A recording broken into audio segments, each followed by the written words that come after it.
Welcome to another great show, and we're off to the races, guys. I'm usually, I never do this, but given the fact that the person next to me, as you can see, is a super famous person, I figured as soon as you saw the name, I wouldn't need for me to make this major introduction, right?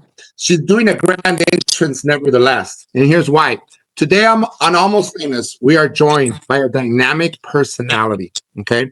Unstoppable force. She's a mother, a grandmother, a creator, and a survivor who has turned her experiences, ladies and gentlemen, into a powerful storytelling.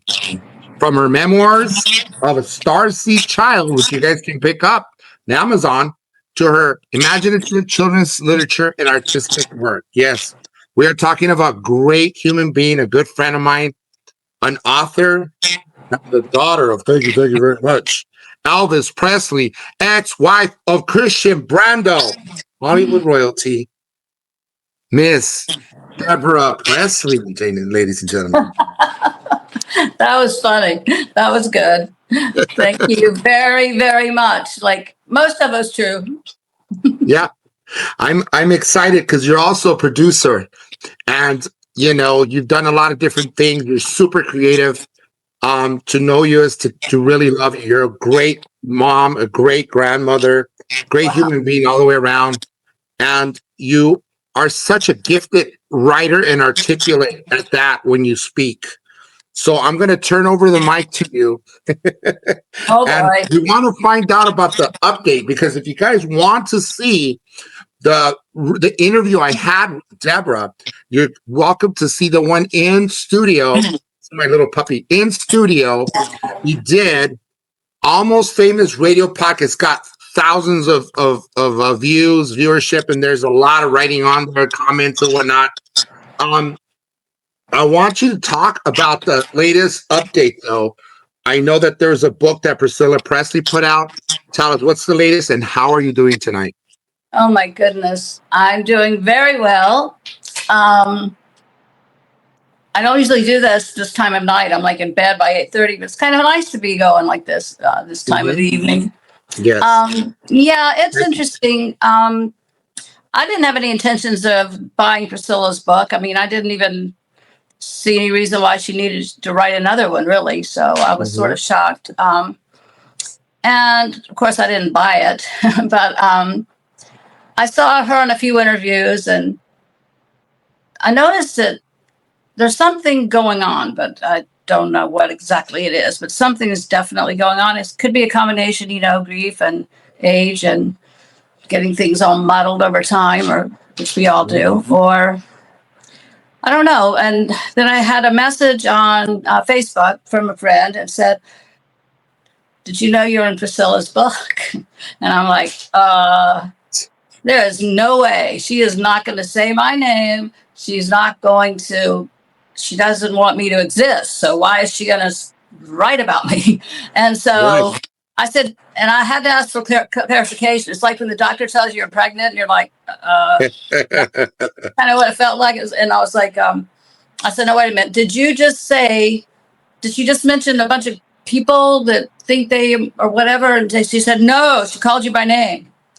And so I couldn't believe it.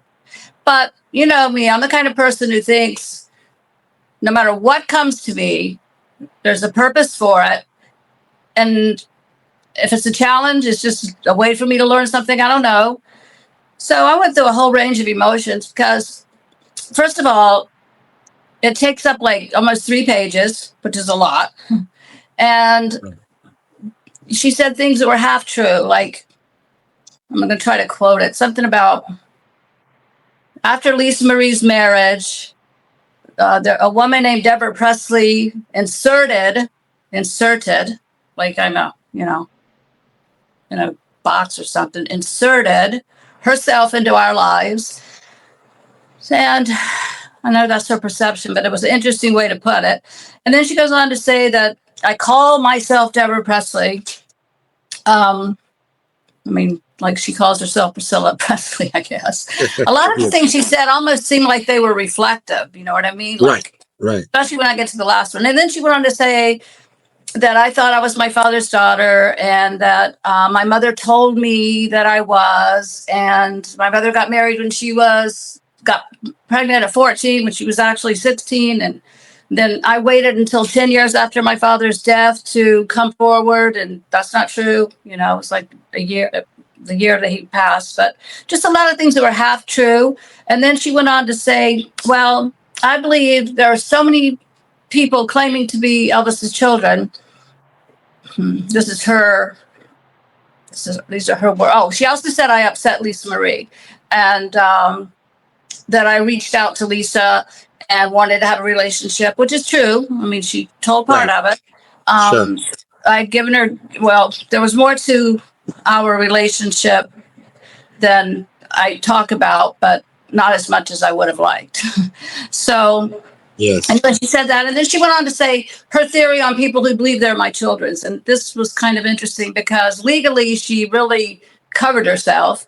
And at the same time, she gave me relevance in a way because, you know, she sold over 1 million books, I've heard, and people who didn't know me before know me now. So I have to look at that aspect too. But at the same time, I have a temper, and I'm thinking, oh my gosh, she said this and this and this and this, and this is half true, but here's the other part, and why doesn't she have it all there? And I just saw her a year ago and spent time and gave her my book and have photographs, which I've never shown. And why is she doing this? And then she went on to say, and this was the kicker, there are two types of people who claim to be Elvis's children. They're the con artists that know that they are not, that just want to make money or impersonate or whatever to live off as, you know, being him. And then they're the true believers.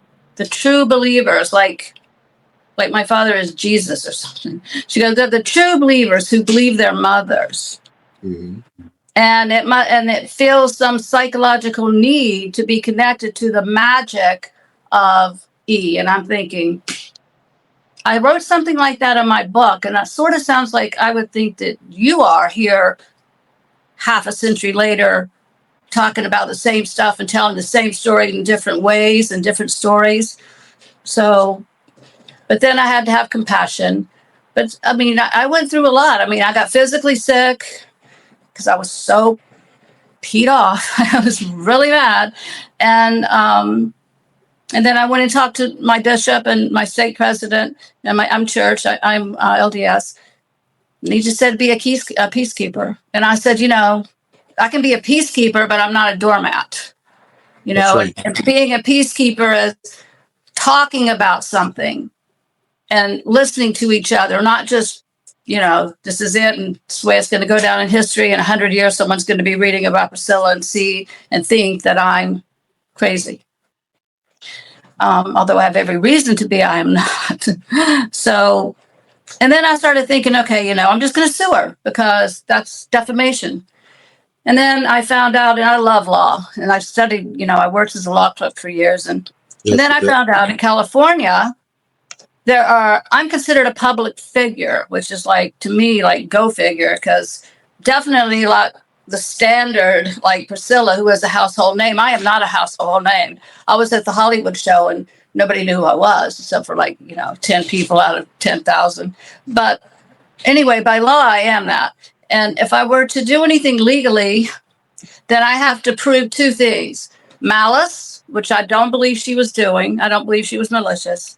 She also has attorneys, $1,000 an hour, to tell her what she can and can't say and get away with too. Or maybe she had no checking. Who knows? I've said there's something going on. But anyway, I just, you know, I have to prove that what she said is not true, which means I have to prove, she needs to prove that I'm not who I say I am. And that's my challenge to her. And that's what's going to be my challenge legally and maybe publicly. I don't know how it's going to go yet. But if you want to say things about me,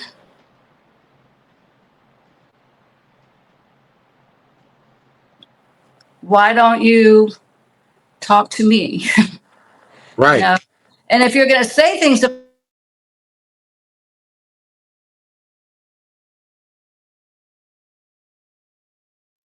court.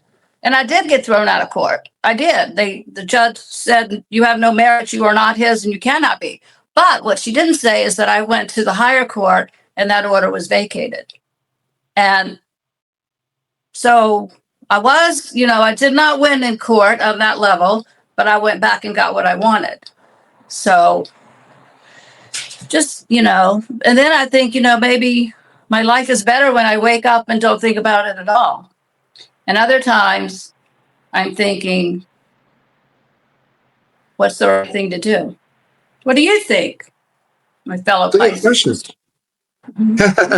I think you're in the right to fight something, especially if your name's getting tossed out there, thrown into the mix.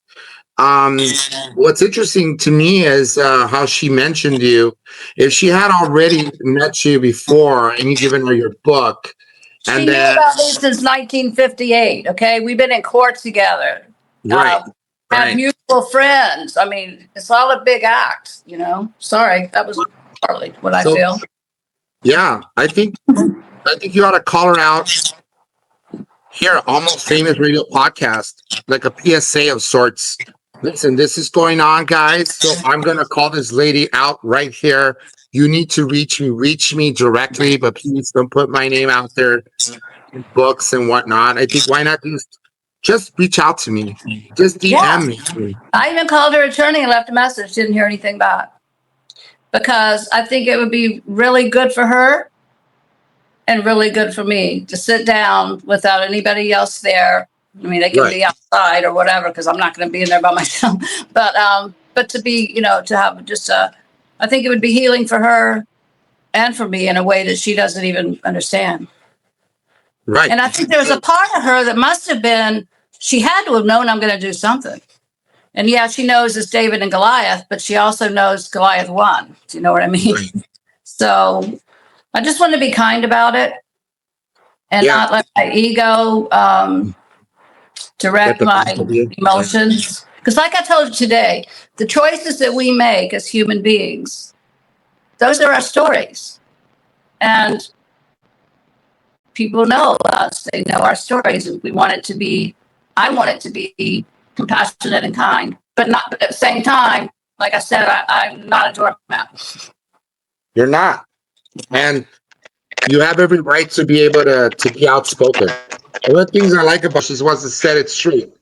And at the same time, she has every right to, because this lady Priscilla is put her in her book. And so she has every right to defend herself. And this is where I'm on your side about this. And I think she should be she ought to look for you via, probably special, either DM you or go through the chain of command to get to you and your representatives in order to hatch this out or figure out, like you said, maybe some closure between the both of you. Exactly. I mean, I think it would be really good for both of us, like I said. But like so far, I haven't heard anything. I know she was in Australia last week and she looks really tired. I mean, if you think about it, she's almost 80 years old, and I wouldn't want, I mean, even just the Hollywood shows that she does all over. I mean, I did one of those one weekend, and it's like, and to imagine at that age, I mean, it's really sad if you think about it. I mean, if she's doing it because she has to do it, that's even more sad after making $900,000 a year until 2 years ago. That is crazy. I think, it's just taking its toll on her. I mean, everything that's happened to her, especially with the death of her daughter. But if you think about it, she has no other identity. If you read her book and listen to her talk, she wants to say, well, I could dance too, I could act too. Almost like she's competitive with him. And come on, I mean, it's going to take a lot more than Naked Gun and Amazing Animals. I mean, anyway, sorry. So anyway, she keeps saying it like, the reason she named the book Softly I Leave You is because she left him softly. I think he left her a long time ago, way before she left softly. And, but then again, I'm sure she believes everything she says, and she is my elder, and I just find it all really, really sad. And then and she talks in her book about not wanting to, she wanted to miscarry Lisa. And then if you read it, she, all the way around, she seems very detached. And if you think about it, I mean, her whole life is based on, her identity is all reflected through her time with him. She talks Right. about doing movies and how she won, the Dancing with the Stars and all that, but it's almost like she's competitive with him. And even in her book, she says, well, I can dance too, and, I can do all these things too. And it's just really, it's sad. It's like, it's almost like, it's just so immature and childish. I mean, it's like she doesn't have any other existence except for him being the center of her life long after, they divorced. And it's really just sort of sad to me. Yeah, most definitely. I'm hearing you out. I mean, this is throughout this interview we've had. It's unbelievable. I mean, you're absolutely right. It's like, it's kind of like he's a cash cow, and he's the way to, your pops, your dad, obviously through him is the only avenue for her to go about her to make that money, make that dough, like I said, I think she has only like a few credits here and there, but it's mostly because due to the fact that she's attached to his name, that she was once Well, yeah, it's 1,000% because of that. I don't think she would have done anything in any kind of entertainment if she hadn't been associated with him. And, if you think about it, it's just, I mean, like my life is totally different. I'm not like in the spotlight. I'm not in, Hollywood, but, I know that at the end of the day that I have done something to help somebody, or I've helped take care of someone, or help some, it's all these things that really make us our humanity. I mean, she does raise money for horses and things like that, but it's like, and she did work for this foundation called the Dream Foundation, where they help people go that don't have the money to go to their relatives that are dying. And actually, when my mom died, she was one of the ambassadors that really helped me get back to my mom. So she does do some things like that, but it just seems like it's all about her and what she gained through him. And even, Lisa Marie, and the way that she talks about Lisa in the book, that she, she just didn't really even take care of Lisa. She says that she didn't really want to have a child. And she says that, she didn't have any maternal instincts, and it's tragic. Yeah, it really is. I mean, do you think a lot of you think many a times too, could it be like obviously immaturity, or the fact that when you're riding that high horse and there's so much going on that you don't want to miss out on the parties and the nightlife and all the, the soirees of sorts, that kind of thing? I think so, but also, that's hollow too. I mean, she, I don't know. I just think seeking fame and notoriety is just sort of a hollow thing anyway. It's just, Yeah. I don't know. I just think, and in a way, if you think about it, it's almost like she's stunted at 13. A lot of the things she says, a lot of the way she acts, she's talking like she's 13 years old. Like when she said, oh, I can dance too. And it's just, you don't really, in a normal relationship, you don't act like you're competing with your partner like that. And I think she was jealous of his fame, and I think that she wanted it for herself. And even now, if she went out and were doing, talking publicly, if she weren't talking about him, she wouldn't even be there. You know what I mean? Right. So, She said she's the central point, the focal point. It's always revolving around your dad, basically.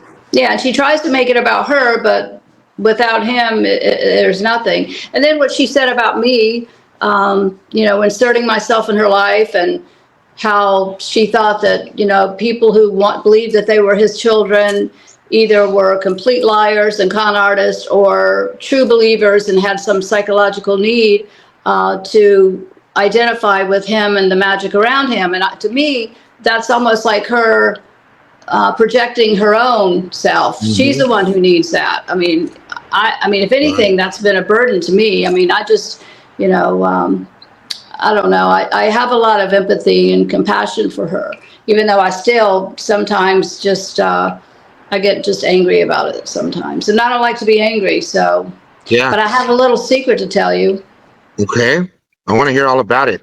And by Set the the cat on the bag. time, you know, this is out, it'll be over. But I decided last week that I was just gonna, you know, I've been talking to attorneys and seeing what I could do in terms of the things that she said about me in the book by name that were not true. And I just started feeling physically ill the past 6 weeks since that book came out. And I decided last week, I just thought, you know what, I'm just gonna let it go. You know, I'm just gonna I don't want to fight her and just let everything be.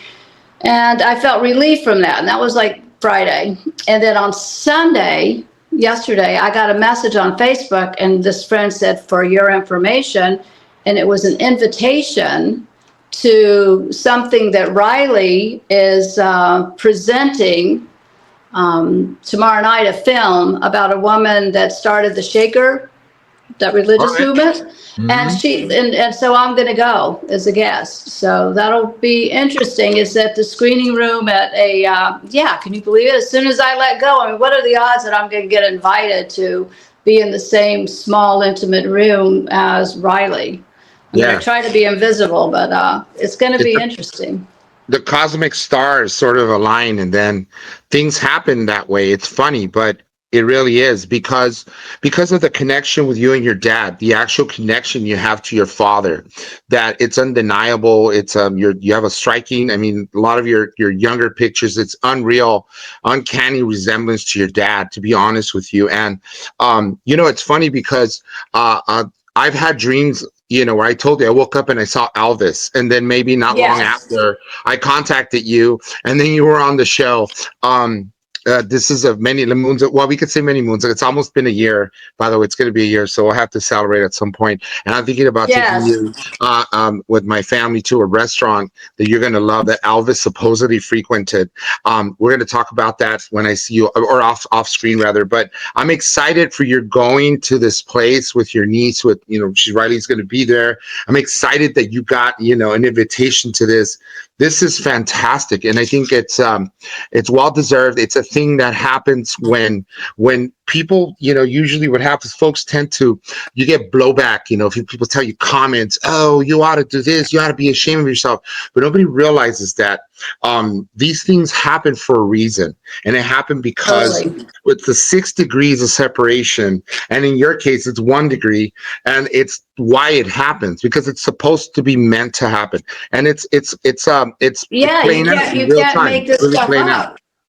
You can't. It's true. And like, I look at pictures of Riley's half sisters, and they look so much like my daughters. And so I'm just thinking, I know she's aware of me, and I just think I'm just going to just stay as invisible as possible and just, you know, let her register, because I am her aunt, and you take everything else away. I mean, we're family, and I'm just, I don't have any agenda, or I'm not like planning an outcome, but just to be in the same space and the universe for one evening, for there's reception dinner, there's the screening, and I'm like, we'll see what happens. I mean, I'm just, I'm going to see what the plan is, if it's anything, but I know she's going to feel something. I mean, she has to. I don't want to overwhelm her or freak her out or any of that, but if God made it happen, then it's for a reason. See what happens.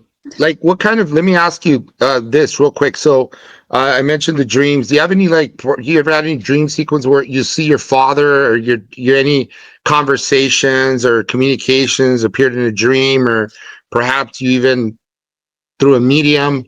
Have you ever, like, talked to your dad? I talk to him all the time, you know, and I always know that he's there. And as far as dreams, I've had dreams before that we were like, he would want to, like, someone told me recently that they had letters that my father had written to an actress, Barbara McNair, and how he wanted to tell the public about me in 1969, but he was afraid because Priscilla would go nuts, and Lisa was like a year old.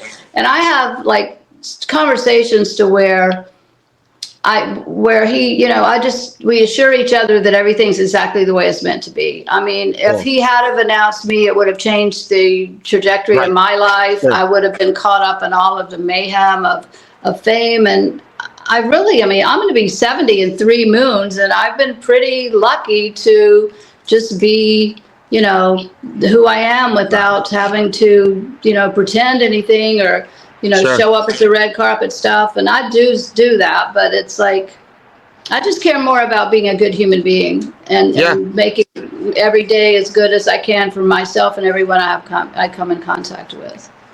Listen, it's insane. But yeah, he does. I mean, I do. I've had mediums tell me things like, recently I had someone say, your father's here, and he said if he was there, he'd fill your house with white flowers.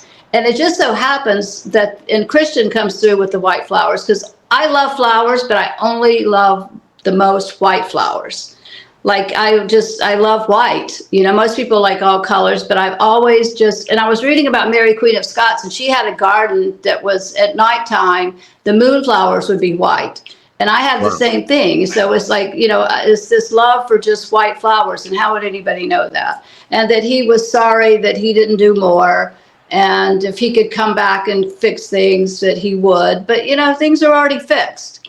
But it's mostly just because I don't feel like I've really, missed out on anything, because you can't take the parent out of the child. You can separate them, but he's as much a part of me as your children are a part of you, no matter where they are. And you're part of your mother and father, and nothing can really come between that. But 100%. That doesn't mean it's easy, but at the same time, I'm just so blessed that I can't complain about much of anything. Yeah, I don't think so either. I've known you for the amount of time I've known you. I can honestly say you're a great human being. You're really good, and a lot of people are I get blowback, I'm sure, on the comments. By the way, your first interviews at 5K, at 5,000, just over 5,000, and people it's the gift that keeps on giving. Like, every other day you'll have somebody comment on it. A lot of times, like, oh, she lies about this, and I'm here to set the matter straight, and I want you to set the record straight also. Listen, guys, Number one, Elvis Presley was a human being first. I am attached to 2 famous people, okay, and I'm sure a lot of other people are too. It's not like it's very unlikely. This is a very a funny situation. People are like, oh, she claims to be the daughter of so-and-so, and she claims to, I mean, come on. At the end of the day, you are who you are. And it's like, it's not like you wake up and I'm Elvis Presley's daughter, guys. Let me go out there with the huge, mega mic and tell everyone, do you not understand I'm Elvis Presley's daughter? No, you live a normal life. You're a normal human being. Most celebrities wake up. They're normal people. Everyone has same needs. And let's just calm all these people down once and for all. You're not, and she's just, it's ludicrous, to me it's ludicrous. It is. And I listened to something that Taylor Swift said about the comments. She said she's basically turned them all off, but it's almost like, it's really, and like she said, it's not my business what people think about me. So I barely even look at the comments, because when I did, it was really, I even thought about, when the internet first came out, I thought, we should have laws against this, because when somebody hits you hard on the internet and says you're a liar or you don't exist, that's no different than walking out your front door and someone punching you in the face. You know what I mean? Right. Emotionally, it feels like a physical attack. So it just, so now I don't even really read them, because it's nuts. Like, they'll say she doesn't even look like him, and I'm almost 70 and he lived to 42, so things do change. But it's like, I don't know, it's interesting. It is how people could just think they know everything about him, and they have no clue. It's almost like they own him. They want to own him, and I'm going to tell you what. I'm going to tell you what. One of these days you and I are gonna sit and do a live stream, and then we're gonna laugh at some of the comments, just because they're funny. I mean, these people live under. Let them call in. Yeah, we can let them call in. That would be a fantastic idea. I think I'm all in on that. Because some of these people live under rocks. Some of these people It's true. live under rocks and they think your dad was a god. Your father wasn't a god. He was a mortal. He was a human. He was a great guy, did a lot of great things, but nevertheless, he was a human being just like the people that are sending the comments for crying out loud. Knock That's it out, right. people. And he's the first person who would tell you that. When they started Right. calling him the king, he goes, you know what? There's one king, and that's not me. Jesus So, Christ. yeah, I mean, Right. yeah, it's true. Yeah. Hey, I love it. What's your favorite one of your favorite songs that growing up, one of your favorite Elvis songs perhaps you cherish so much because it's just I don't It's know. funny. I've been asked that before, but pretty much I can say certain ones, like I love Kentucky Rain, and I love that one, It's Your Baby Rocket, which nobody ever hears. He's talking about another man raising a baby, and he's got to deal with it. Anyway, and also, you know, share that with me. Are You Lonesome Tonight? It's pretty much like I love everyone that I'm listening to as I'm listening to it. Now, something that I couldn't listen to for decades was American Trilogy, where he talks about your daddy's gonna die. I mean, I couldn't even listen to that for probably 25 years. But, and I couldn't even say his name for a long time, you know, just because, but I love, so, and especially his gospel things. And like I said, I'll be listening to it and I'll go, this is my favorite. And then I'll hear another and I'll go, this is my favorite. So basically all of them. And I love that one, Wooden Heart, that he did from one of the films, and just in his vibrato and just the cadence of his voice, and it's pure magic, really. Nobody else sounds like that to me. No one, nobody. And even with no instrument, even a cappella, he definitely had a gift. Yeah, most definitely. I want to close, basically bring it full circle and kind of, last thoughts. Sort of, we're gonna bring it to a halt here for now. But I wanted to ask you, is there a certain memento that you own, memorabilia, anything Elvis related that you cherish?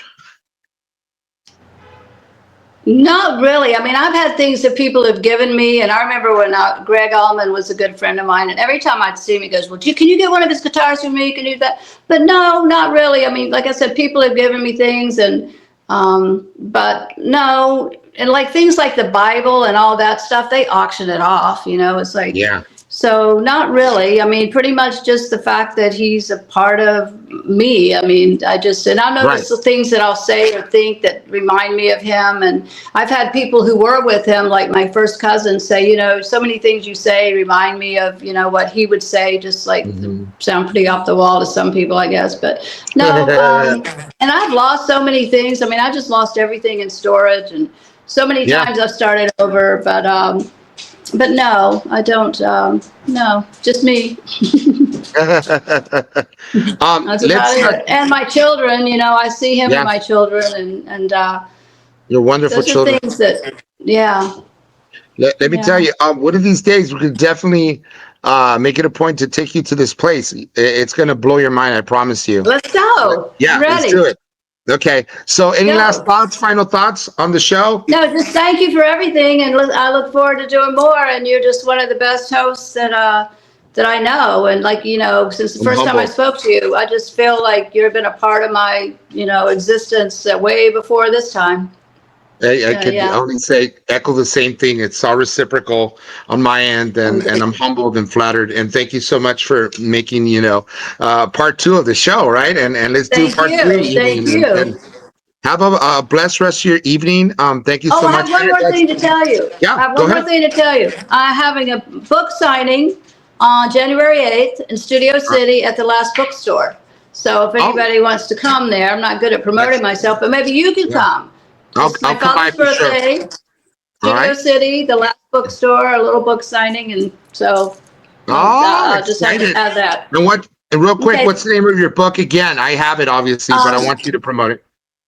Memoirs of a Starseed Child, Elvis, Marlon, Christian, and me. And so you can order that too, and I'll send a signed copy. And it's doing really well. I mean, I just got some stuff from Australia, and you know, I just couldn't believe all the countries where there are people buying it. So I think Priscilla might have done me a favor and not realized it, because I'm selling more than ever now.